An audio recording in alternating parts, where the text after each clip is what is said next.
Hi, I'm Randy Crownover, and welcome to another episode of Life Matters. In this episode, I want to talk to you about children and their behavior. In my years of practice, I've never had a parent call and complain about how wonderfully their child behaves. It's always about their misbehavior. I don't know about you, but when my children would misbehave, I would go a little bit crazy. Trying to stay calm was a challenge, especially when it was 3 children on one parent. However, I found these insights helpful. First, children want to belong, to be a part of the family. However, sometimes they choose something other than good behavior to meet their need. That's when life gets interesting. Second, research suggests that there are 4 basic reasons children misbehave.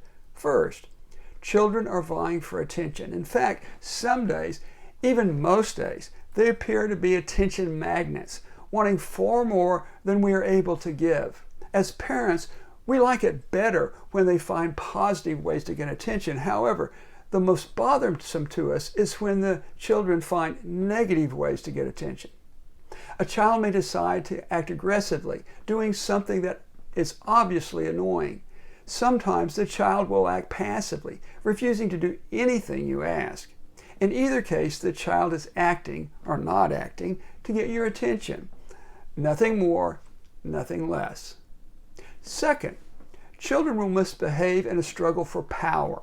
For some children, one of the first words they seem to know is no, when asked to do even the simplest of things. Other times, a child may do what he or she is asked very slowly. Again, it's a matter of aggressive and passive behavior. In either case, it's about power, trying to run the show to be the boss. Third, some children will engage in a power struggle and find they can't win, seek revenge. This is happening when the child becomes frustrated and says things like, "You are a terrible mom," or "I hate you." Hey, if they can't get to you with action, they'll try words. Finally, children will misbehave as a display of inadequacy. At my house, this would happen at nighttime when my children were asked to pick up their toys. They understood, get it out. They hadn't mastered, put it back before they got something else out. Now, they had a mess and felt overwhelmed trying to put it up. Older children may exhibit displays of inadequacy when they struggle with schoolwork or some physical activity or sport. Their thoughts and their struggles may vary depending on their age, developmental level, and both learned and inherent ability. In any case, and at any age, their behavior is not about not wanting to, but not knowing or seeing a way to achieve. In short, they are overwhelmed. Knowing the intent of your child's behavior can help you in several ways. First, it helps you remember that your child, no matter how bothersome, is not likely a budding terrorist or delinquent. After all the child wants is to belong. It is rather that your child still has to learn how to belong in helpful ways. Second, their behavior signals where your child is struggling with their development. Remember, it's not a sprint, it's a marathon. It takes time.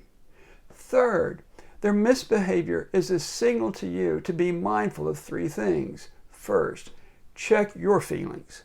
Just because they are acting poorly doesn't mean you need to join the problem. Catch your breath, check your emotions, and think of better ways than blowing up. Second, do be mindful of what you do in response. We don't have time in this episode to cover those strategies. However, there are strategies that have a better chance of success than others and plenty of good resources to help discover them. I encourage parents to check out resources like Systematic Training for Effective Parenting or the Love and Logic series. Third, notice how your child responds to whatever strategies you choose. While there are similarities, every child is different and every child is changing. Don't give up. You can find a mix that works best for you and your child. My name is Randy Crownover. I'm a licensed marital and family therapist in Edmond, Oklahoma. If you want to know more about me, check out my webpage, randycrownover.com. I hope you've enjoyed this episode and will hit those like and subscribe buttons as you leave. Remember, this video is for informational purposes only and is not intended as a substitute for therapy. If you're experiencing problems, please find a licensed therapist near you. I'll be looking forward to seeing you for the next episode of Life Matters.